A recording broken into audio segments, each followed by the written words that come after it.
This is Good Morning Mumbai with Hrishi K.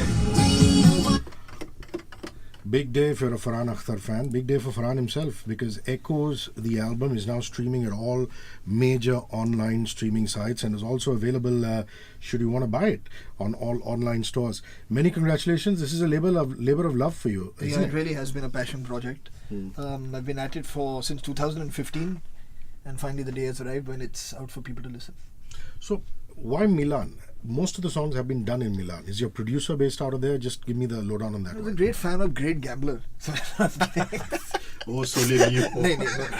No, actually Anurag met with Tommaso Coleva, who's the producer of the album, and he works out of Milan.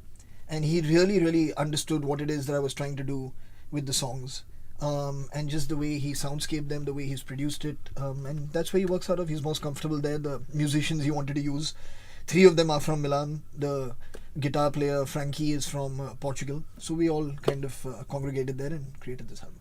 Yeah, for those of you who don't know, Anurag, the Anurag is referring to is Anurag Rao, who does a lot of A&R and also plays in the band when Farhan Live goes on tour. So, I'm given to understand that this whole project took the larger part of 15 months. So, were you based out of Milan for those 15 months or coming and going? No, we weren't based out of Milan. We made 2 trips to Milan when we were doing the vocal recordings. But 15 months really in terms of taking time away from what is considered to be my primary job, which is film work. It wasn't possible for me to be focusing on wanting to do this music, do it right, bring it to the standard or the level or the quality that it needed to be at, and at the same time be distracted by doing other things. So I completely took a hiatus from film. So I had a film that I had shot in 2016 called Lucknow Central, after which I haven't shot for a film till this year when I started shooting Sky is Pink, and all of that time was dedicated really to the music. Lovely. Okay, now we're going to go track by track. I'm going to be very selfish and start in the order of my own preference. Of course, please. Why Couldn't It Be Me is really my most special track on the album, and even though the album releases today, I've been listening to it because I was sent a private listening session for a couple of weeks now, and it's really beautiful, but it stems from a very painful incident and something which left an indelible impression on you. Talk us through that. So it's based on an incident that occurred in Peshawar in an army school, where the Taliban stormed in and killed over 200 children. Of course, like the world was, I was absolutely shocked, disgusted, angered, saddened. It really, of course, all war is terrible, all loss of life is terrible, but somehow things, unfortunately, maybe at times register a little bit more when it involves children. So that incident really did stay with me. It really disturbed me. And I was traveling on a flight very close on the heels of that, and in a magazine there were many articles about that incident. Like autopsies of how it happened, why it happened.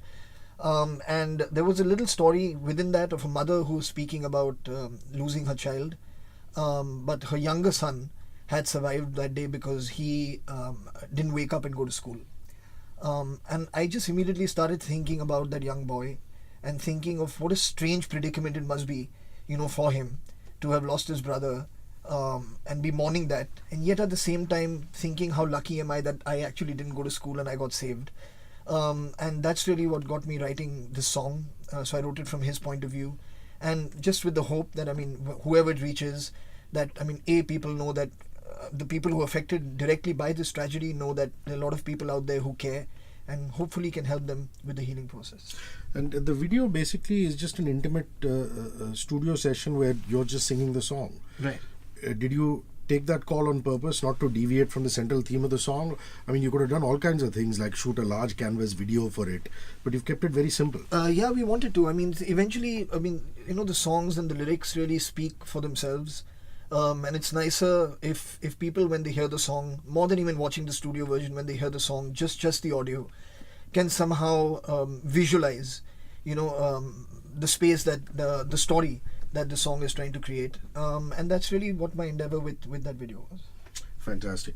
Go and check it out, guys. Echoes, the album is out now, and Why Couldn't It Be Me, that particular song that Farhan was talking about. Pain or Pleasure took me back to my days in Rang Bhavan when I used to be at Xavier's, and I used to come and watch Indiscreet perform, and when Uday and Jayesh and the gang and Mahesh Tinaikar, Zubin were at the peak of their powers. Absolutely. It's a classic rock song, Yeah, it is. and you had to do like an homage to your roots. I mean, I know that you're a rock lover, so Pain or Pleasure, let's talk about that. Yeah, I mean, it's really something I wanted. Everybody loves a song that you can drive to. So that's kind of what it started. So it started really with the riff. I was just messing around with the riff, and I don't know, somehow the words that kept coming to my mind when I was playing it was pain or pleasure. I don't know where that came from. Probably what I was feeling at that point in my life in certain departments. So I just started following that little thread of a thought that had formed, and it just kind of started taking on a life of its own. But it is the closest to like that, the rock homage, slightly bluesy, and with a nice lead guitar solo bit, that the conventional guitar solo bit that happens in the middle. So yeah, it's probably one of the most fun tracks actually that there is on the album. I'm going to use this as an opportune moment to do a rewind to when you were a kid. What are the bands you were listening to when you grew up? I was listening to, predominantly when I was very young, the Beatles. I listened a lot to. I listened to ABBA a lot. That's all my mum's preferences. Elvis Presley. We had a few records of Eric Clapton. We had some Police. We had one record of Led Zeppelin, one record of Deep Purple, and yeah, so that's predominantly what would play at home. But when I started hanging out with friends was when I discovered this whole like mental rock world. So the Uriah Heeps, the the Jethro Tull albums, Pink Floyd albums. So they just kind of grew from there. But the Beatles, I think, really was the origin for me in terms of interest in this kind of music. And what age did you pick up the acoustic guitar the first time and start learning it or picking it up? Well, I tried to learn it when I was very young, and I was very bad at it. Then I put it away and I picked it up again when I was roughly about maybe 19 years old. I bought myself a guitar, and I just bought those books that you get with chord sheets in them, and I just started pretty crazily started just like wanting to learn all the songs that I wanted to play and sing. Okay, now let's come to Seagull. Why do you call it the Ash House mix? Well, because it's been remixed by Ash House. So there's two versions of it on the album actually, if you have a look. So one is the version that Tommaso Culeva has mixed, and then for radio, it was remixed by Ash House. So that's really why it's called the Ash House. So just a lowdown on who Ash House is. Well, Ash House is really considered one of the most brilliant producers. He does a lot of work, and especially a lot of like remix work again for BBC 2, Radio 2. And stuff. So when we were discussing of which songs and in which order they need to be put out on radio in the UK, his name came up as somebody who we should go to remix music for radio specifically. Okay, and now let's come to Seagull.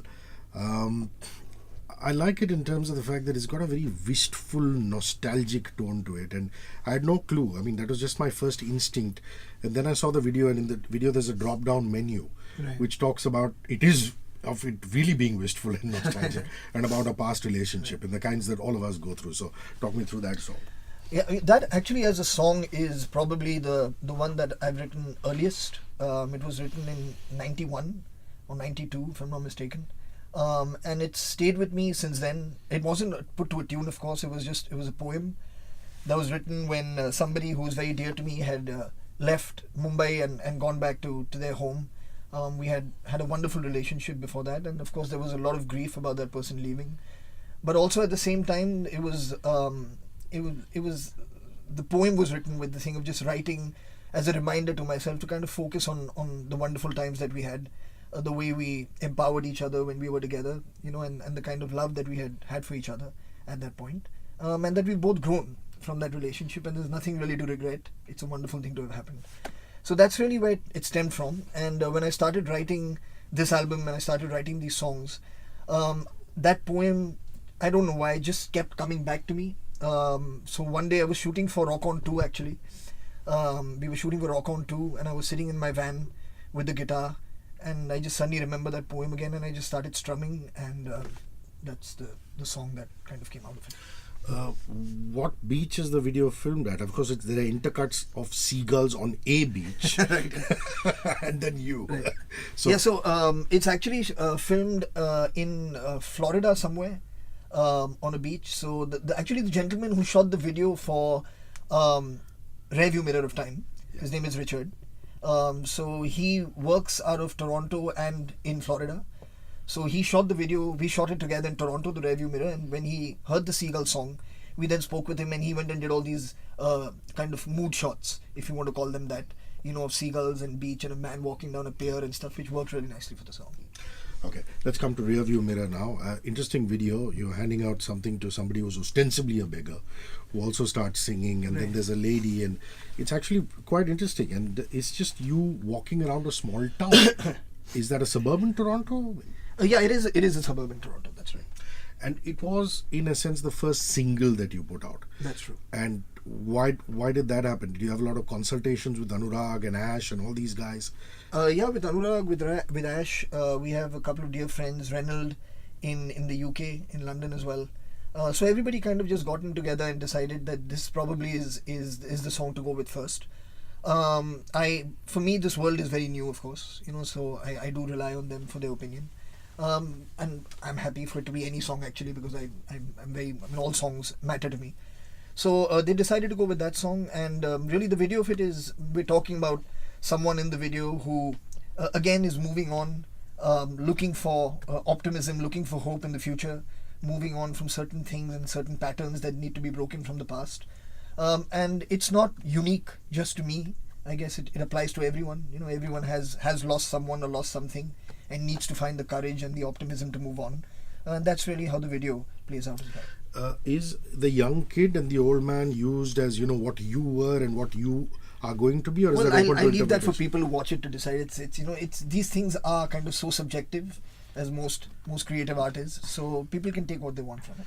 There's a wonderful cello player Yes, there is. in one of the songs. Is it Seagull? In Seagull, yes. And you And know, also the in sound of A- the cello is so right. beautiful. Also in? Sorry. Also in Don't Say It's the End, actually. I don't know if you heard that or Of not. course I have. Yeah, so even in that, Daniela, her name is, and she's just amazing. And when she came into the studio and started playing, I think everyone who was sitting around was so moved, you know, and I was sitting in the studio with her, just listening to her play.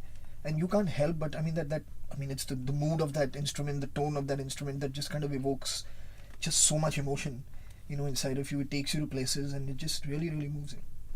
Also, I want to understand, do you write the lyrics first, or do you bang the music out first, or is it sometimes this and sometimes that? It is sometimes this and sometimes that. Like Seagull was written first lyrically. If Love Isn't Enough was written first lyrically. But then again, Pain or Pleasure was the riff first. Solitary Childhood was the riff first. So different songs just flow in different ways. Bird on the Wire. It's actually another very radio friendly song. I mean, it's catchy. It's got that beat. It normally is Bird on a Wire. I'm not being a grammar Nazi here. It is Bird on a Wire. But you know, oh, it is. Yeah, it's meant to be Bird on a Oh Wire. no, it's not. It's Bird on the Wire. Okay, wonderful. It's So- a great. Congratulations and welcome to the world of nobody spell checking. Nobody spell checking. Yeah. So yeah, actually that was my question, saying why is it Bird on the Wire? It's But not it is meant to be Bird on the Wire. So let's talk about the Wonderful. song. It's a great way to start by getting embarrassed by your own CD back. Wow. So yeah, no, the song is called Bird on a Wire, and it's probably the I mean, on some level, if you want to say, probably the most angriest song on the album, and it just talks about being left high and dry, I guess, you know, in a relationship where, I guess the other person's got what they wanted to and they moved on, but you still haven't resolved all your feelings, and there's, you know, you just feel that you've been left alone, and it's kind of somebody just standing around and watching you like a bird on a wire. You know, this is my kind of music. You know, this is melancholic and this is rocky and, you know, things like that. But there's this whole wave going on in contemporary, which is the HC, the hot current hits radio, which is, you know, electronic dance music meets mainstream pop. So you have, you know, guys like Marshmello and Martin Garrix and all these guys producing mainstream music. And I read a very disturbing article in the Rolling Stones magazine turning around and saying that Gibson guitars, their sales have gone down. They've actually shut factories in the US because in our time, the cool kids were the ones sitting in the canteen playing the guitar. But now the cool kids are the ones opening Apple computers and making electronic dance music. Right. So to me, this stands out like a hope, like, a bright spark. But what do you think about the electronic music movement versus the rock music movement? I don't know. I mean, I just think to each their own, I don't think there's... I mean, things keep evolving, things keep changing. There's always room for balancing what was great about the old with what's amazing about the new. There are artists who are doing that. I mean, there are artists who are mixing live music and mixing stuff that they play on guitar and they play on keyboard or on piano, and they mix it with stuff that they're doing electronically as well. So, I mean, you can find a balance, but I really don't have... I don't see it as a this versus that scenario at all. I think the world of music is so gigantic and it's so vast, and there's so many different people listening to different kinds of music at any given point in time.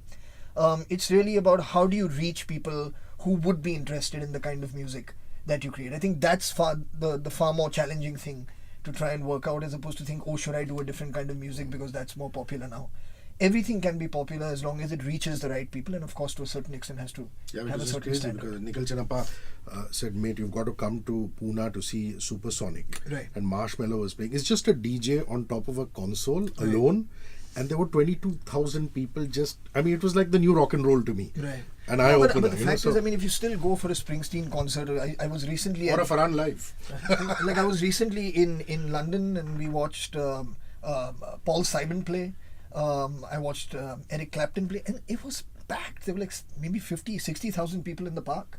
So I mean, there's an audience for everything. I mean, it has to be of quality. It has to be good. Okay, love is not enough. A bit of philosophy in there. So let's tell me about that song.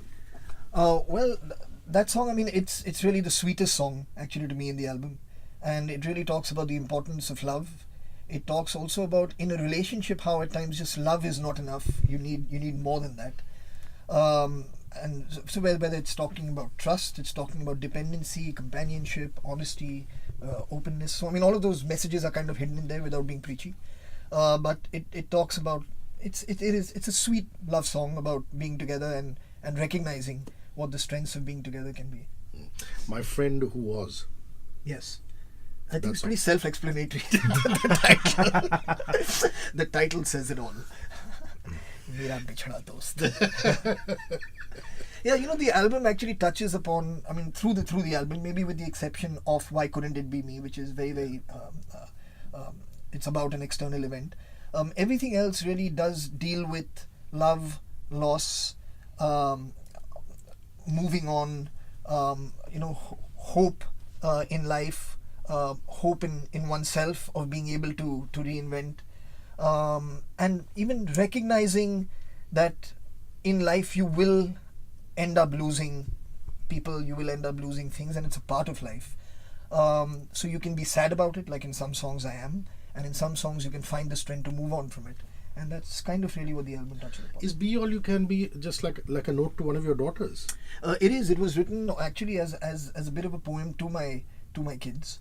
And also, again, I felt that this album really did have the space for it. We all are constantly in a world, and now especially with social media, where validation is constantly coming at you from the outside. You put a picture out and you immediately wanting to see how many people liked it, who's saying what. And especially as kids, when you're in that world, and somehow if you start losing perspective of your opinion about yourself matters more, than what other people think of you. To me, that was an important message when I wrote this as a poem for them. So I mean, life will keep throwing things at you, and you might find yourself down, but you have the strength, you have the courage, and the belief in yourself to be able to pick yourself up and be all that you can be. No, it's lovely because and I have a daughter too, so it really spoke to me, and there is no description of that song because there's no video that's made out of it in years for me to have a drop down menu. But I just thought that it would be in that space. It is. Yes. And Solitary Childhood, is that your solitary childhood? Well, to a certain extent it is. I mean, I did have a lot of time when I was growing up to myself, where I would constantly play with all these action figures and things in my room, and it really felt like such an amazing place to be. Maybe it was an escape from reality to be somewhere else. And sometimes love does the same thing for you. You know, when you fall in love with someone, it takes you to a place which kind of moves you away from, you know, that wonderful honeymoon period that happens when endorphins are like really high. And you want that to last forever, you know, and you want that to last and you want that to go on. And as a child grows up and moves on from playing with those toys, but somehow there's always nostalgic about those wonderful days. So is love, you know. And when you move on from maybe in a relationship from someone, sometimes you look back and you feel like, you know, it would be nice if that could be back in life. And a lot of the songs I've noticed, I don't know if it's Tommaso's mixing or mastering of the track, is that you've kept your, I know that you can do the high pitch, the falsettos, a lot of them have your bass tone on it. Right. And it goes with the music. It's so purposely done, obviously. Yeah, the reason for that is he wanted, he was like, we should try and keep it as intimate as possible. It should really feel like, you know, you're just sitting next to somebody and singing the song to them in their ear. So a lot of the tracks, actually, when we had put them down, they were in a higher key than we eventually recorded in. Like Solitary Childhood was in a higher key, Pain or Pleasure was in a higher key. So we started dropping all these keys down so that just the basic temperament of the album stayed a little bit more spoken word and a little bit more normal in terms of range, and not focus on going too high with the singing, apart from maybe just one or two songs where it's really We haven't talked of Let's Be Friends, so tell me about that song, please. well, Let's Be Friends again is again a song about reconciliation with somebody who maybe in a relationship you've not had the best end with.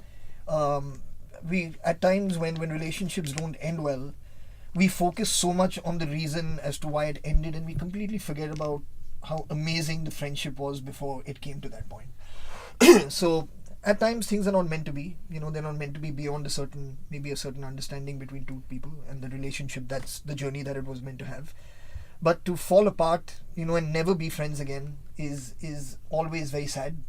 And so this song really talks about that. It's nice to kind of like just go back and remember what was so amazing about this person that you had wanted to be with them for. And if you can arrive at that place and be friends again, I mean, I think that's a good circle for that relationship to open. I haven't seen a Farhan live of late, so will it be so that, you know, in between all the mainstream Bollywood tracks and this and that you do, you're going to start slipping in some of the tracks from Echoes?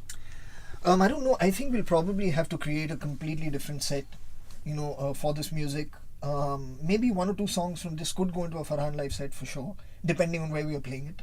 That can happen. But I don't really see too much synergy, you know, between the two sets. I really would like this, like the album is, to focus on more intimate settings with performing this music. But again, we'll see how it goes. We'll see how people react to the album. We'll see how they feel about it, and we'll play it by ear, I guess. Have you had listening sessions in the UK?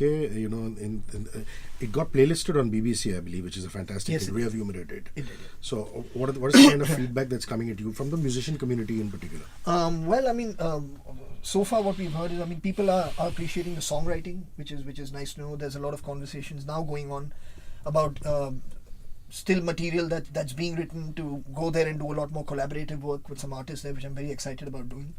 So that's really the direction that it's kind of heading in. And I mean, if now Pain or Pleasure is just out, so we'll kind of see how the ball rolls. Farhan live itself is turned out to be a beautiful monster, if I can call it that. What was the aim when you started off? Just do a few gigs and see, or was there a long-term vision to it?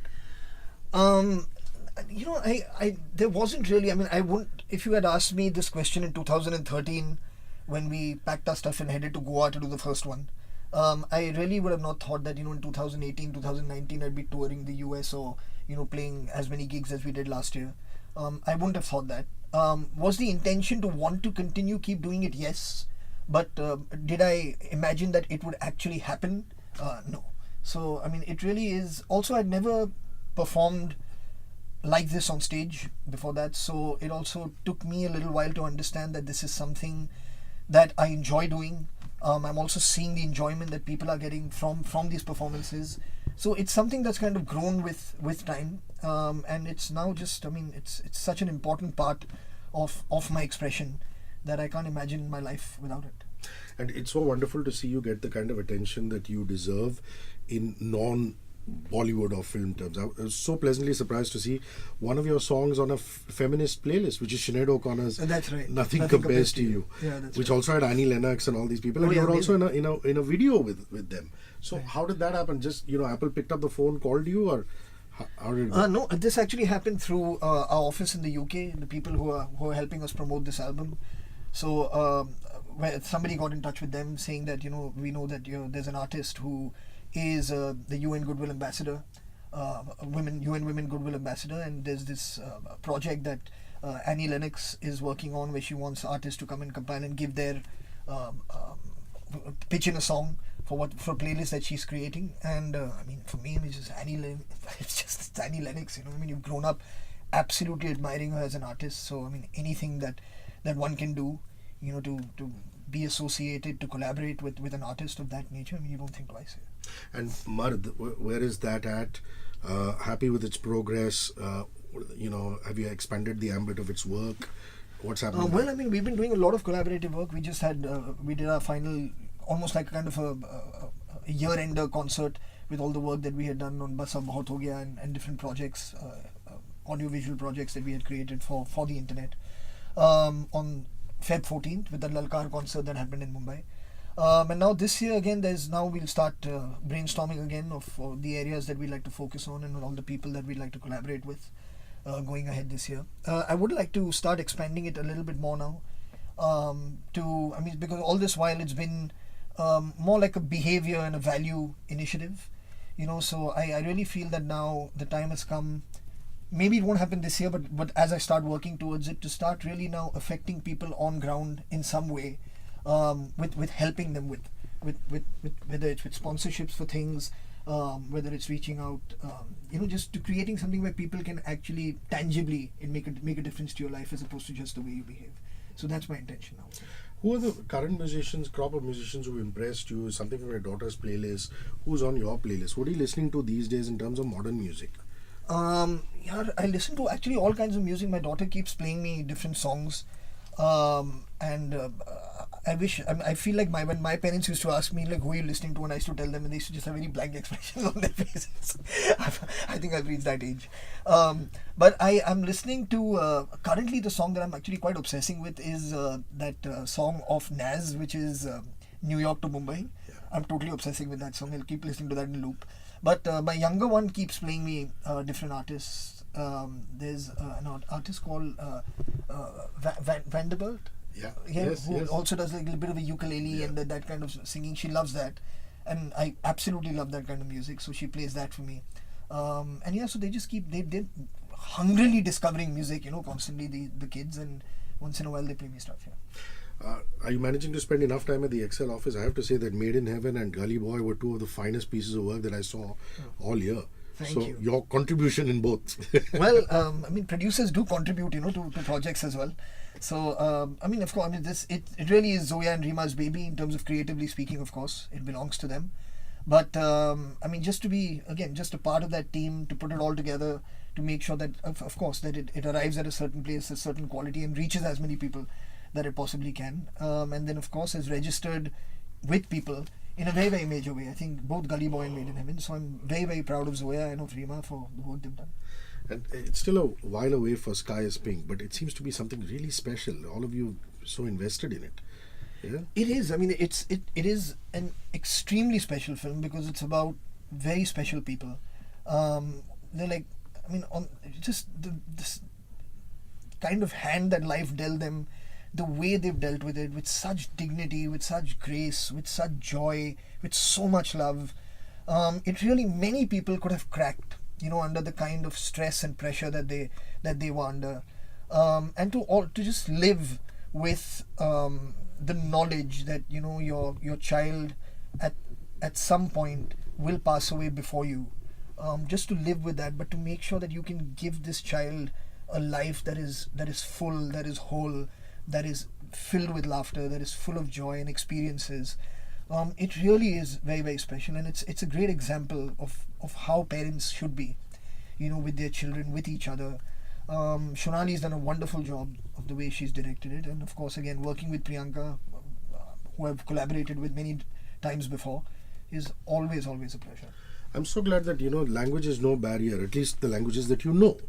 There was a very interesting song with Rochak Kohli that you had done, which is, a track which was like an independent kind of track, That's where you shot in Iceland, very exotic kind of video, exotic model, and you looking all hunky and things like that. Why, thank You you. seem to have enjoyed that quite a lot.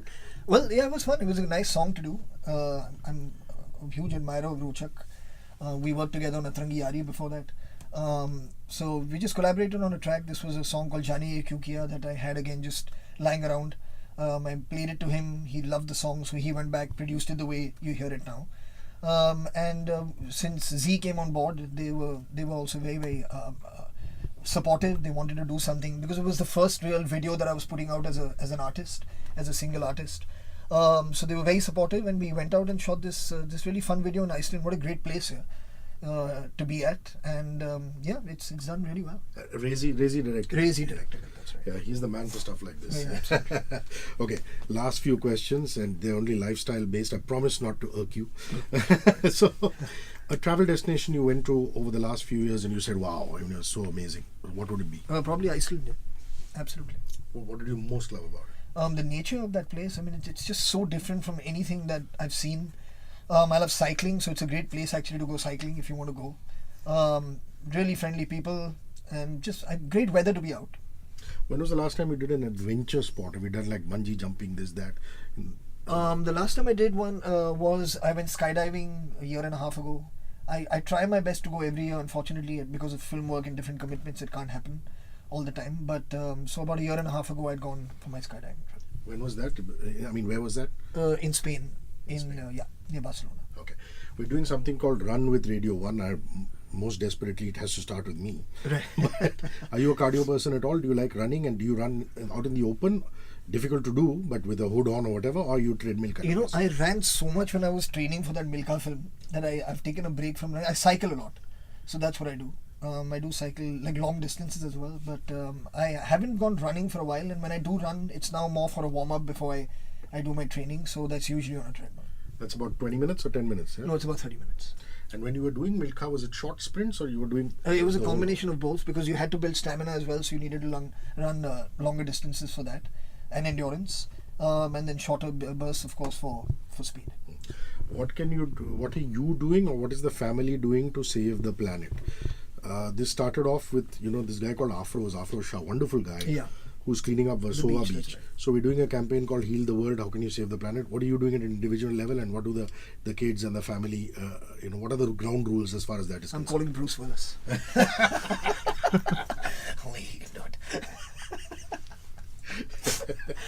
No, well, I mean, the things that you can do, you should do. I mean, in terms of water conservation, I think is of primary importance because we are running out of of potable fresh water. So that's one thing that's huge. The second thing, of course, you can do like basic things like saving electricity, just making sure you separate your wet and your dry garbage. All those things. I mean, that you inherently teach your children in the house to do. And whenever you can, I mean, of course, like when you can carpool, you carpool. So things like that you can do on a daily level, of course. Who is your BFF, your best friend forever, and why? Who is my BFF? And why? My BFF, I think my BFF would be my kids, probably, my best friends. Because, I mean, they're your children, but they also are your friends, and they will be my best friends forever. How cute. Well, but you have to give me a reason. I mean, apart from them being your kids. Can you talk to them about anything, whatever, yeah? Well, I'm sure at some point I'll be able to talk to them about anything. Right now, there are certain age restrictions that apply with talking about things, but they're pretty mature. My older one now is going to be 19 this year, so I mean, with her I can pretty much talk about everything, and so that's really it. And the next film you're doing is you signed Mehra's film, no? So Mehra and me are collaborating. Rakesh, Mehra and me are collaborating on our film after 6 years after working on Bhag Milka Bhag. So every time we meet, it has to be challenging, it has to be difficult. So this film is a film called Tufan, in which I play a boxer. So the training for that is on now. We start filming in August, and I'm really looking forward to it. Farhan, thanks very much. Before thank you you go, the wonderful Sarosh is here. We're going to get him to do some acoustic stuff for us in studio. Thanks a lot for the Thank chat. you. Yeah? Thank you so much for having me. Just